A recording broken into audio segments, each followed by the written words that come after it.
کبھی پاکستان میں اپنا گھر ایک عام انسان کی زندگی کا سب سے بڑا خواب ہوا کرتا تھا۔ ایک چھوٹا سا مکان، چاہے وہ 5 مرلے کا ہی کیوں نہ ہو، ایک خاندان کے لیے تحفظ، عزت اور مستقبل کی ضمانت سمجھا جاتا تھا۔ والدین اپنی پوری زندگی کی جمع پونجی صرف اس لیے بچاتے تھے تاکہ ان کے بچے کرائے کی غیر یقینی زندگی سے آزاد رہ سکیں۔ مگر وقت کے ساتھ یہ خواب آہستہ آہستہ عام آدمی کی پہنچ سے دور ہوتا گیا۔ آج پاکستان میں گھر صرف رہائش نہیں بلکہ ایک مہنگی سرمایہ کاری بن چکا ہے۔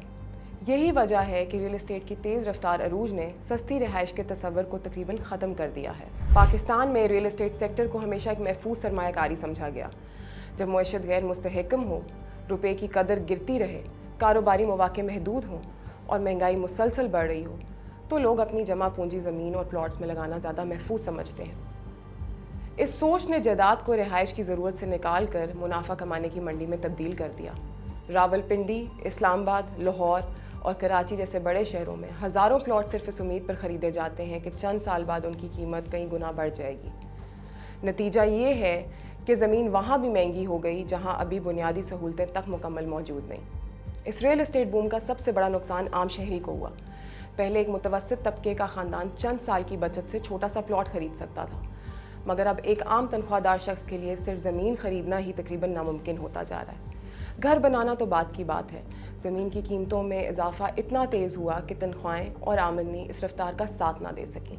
آج ایک ایسا وقت آ چکا ہے جہاں ایک تعلیم یافتہ اور اچھی نوکری رکھنے والا شخص بھی اپنے گھر بنانے کے لیے دہائیوں تک قرض اور قسطوں کے بوجھ تلے دب جاتا ہے۔ ریل اسٹیٹ کے اس عروج نے سستی رہائش کے منصوبوں کو بھی متاثر کیا۔ کم لاگت رہائشی اسکیمیں اکثر صرف اشتہارات اور وعدوں تک محدود رہ جاتی ہیں، کیونکہ جب زمین ہی مہنگی ہو جائے تو سستا گھر بنانا ممکن نہیں رہتا۔ حکومتیں کم آمدنی والے طبقے کے لیے منصوبے تو بناتی ہیں، مگر ان کی قیمتیں اقساط اور شرائط ایسی ہوتی ہیں کہ اصل مستحق لوگ انہیں خرید نہیں پاتے۔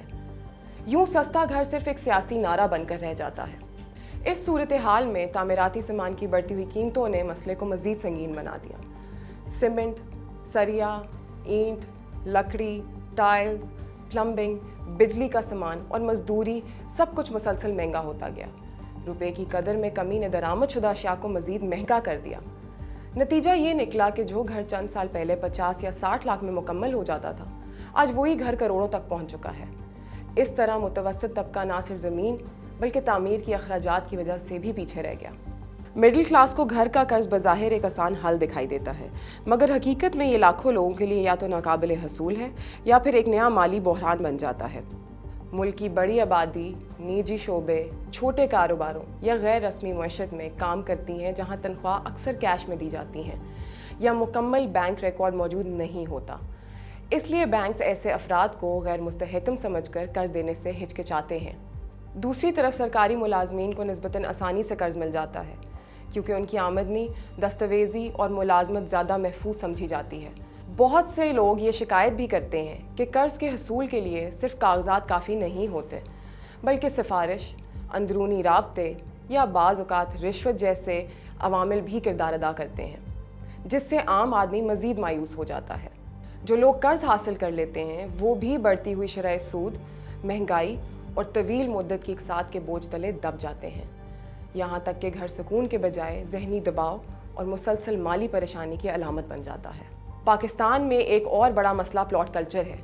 یہاں لوگ اپارٹمنٹس یا چھوٹے مشترکہ رہائشی نظام کے بجائے الگ پلاٹ اور الگ گھر کو ترجیح دیتے ہیں۔ حالانکہ دنیا کے کئی بڑے شہروں میں سستی رہائش، بلند عمارتوں، اپارٹمنٹس اور مشترکہ سہولتوں والے رہائشی منصوبے کے ذریعے ممکن بنائی گئی، مگر پاکستان میں سماجی تصورات، رازداری کے خدشات اور ناقص انتظامی نظام کی وجہ سے اپارٹمنٹ کلچر اب بھی محدود ہے۔ نتیجتاً شہروں کا پھیلاؤ بڑھتا جا رہا ہے اور زمین کی قیمتیں مزید اوپر جا رہی ہیں۔ شہری منصوبہ بندی کی کمزوری بھی اس بحران کی ایک اہم وجہ ہے۔ نئی ہاؤسنگ سوسائٹیز اکثر شہروں سے بہت دور بنائی جاتی ہیں، جہاں نہ مناسب ٹرانسپورٹ ہوتی ہے، نہ روزگار کے مواقع، نہ معیاری سکولز اور نہ ہی مکمل طبی سہولتیں۔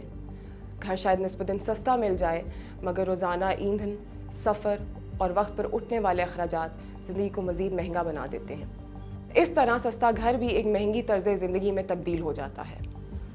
اصل مسئلہ یہ ہے کہ پاکستان میں رہائش کو بنیادی انسانی ضرورت کے بجائے سرمایہ کاری اور کاروبار کے طور پر دیکھا گیا۔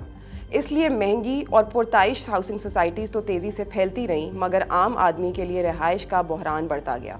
آج لاکھوں لوگ یا تو کرائے کے گھروں میں غیر یقینی زندگی گزار رہے ہیں یا پھر اپنی پوری آمدنی قرض کی قسطوں میں خرچ کرنے پر مجبور ہیں۔ اگر پاکستان واقعی اس بحران سے نکلنا چاہتا ہے تو اسے اپنی ترجیحات بدلنی ہوں گی۔ حکومت کو زمین کے نظام میں اصلاحات، خالی پلاٹس پر بھاری ٹیکس، کم لاگت اپارٹمنٹس، بہتر پبلک ٹرانسپورٹ اور سستے گھر قرض کے نظام پر توجہ دینی ہوگی۔